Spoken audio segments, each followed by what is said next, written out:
చాలా ఆలోచిస్తున్నాను. 370 రూపీస్కి బిర్యానీ ఇప్పించాను అని ఒకే ఒక్క కారణంతో ఒక స్టాండప్ కమెడియన్ షోలో ఒక అబ్బాయి మాట్లాడిన మాటలు, నేను ఆ మాటలు మళ్ళీ రిపీట్ చేయను. ఎందుకంటే అవి అసలు వినడానికే చాలా అసహ్యంగా ఉన్నాయి. అలాంటి మాటలు అంటే ఒక అమ్మాయిని అంత ఆబ్జెక్టిఫికేషన్గా, అమ్మాయి గర్ల్ ఫ్రెండ్ అవ్వచ్చు, నార్మల్ ఫ్రెండ్ అవ్వచ్చు, అంటే నువ్వు 370 రూపీస్ పెట్టి బిర్యానీ ఇప్పిస్తే are you going to use that girl?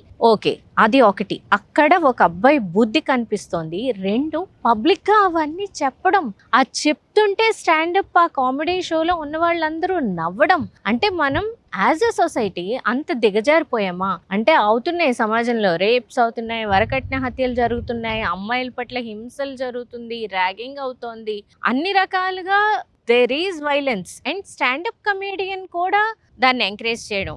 ఎవ్వరు కూడా అలా మాట్లాడుతుంటే ప్లీజ్ స్టాప్, ఇది అన్పార్లమెంటరీ లాంగ్వేజ్, ఇది అసలు నాట్ అలౌడ్ అని ఎవరు ఆపలేదు, అందరూ నవ్వుతున్నారు. అంటే వేర్ ఆర్ వి ట్రావెలింగ్? అంటే as a mother of young girl నాకు చాలా భయం వేస్తుంది. అంటే అబ్బాయిల సైకాలజీ ఇట్లా ఉందా, ఎక్కడ మార్పు రావాలి ఇవన్నీ నేను చెప్పను. కానీ వెళ్ళు, you go for dating or you speak to boys or you talk to men అని చెప్పాలంటే కూడా భయం వేస్తుంది. ఇలాంటివి వింటుంటే ఇట్లా ఉందా సైకాలజీ అని. చాలా ఆలోచించాల్సిన విషయం ఏమో. మనం అందరం as a society, are we going down or evolving?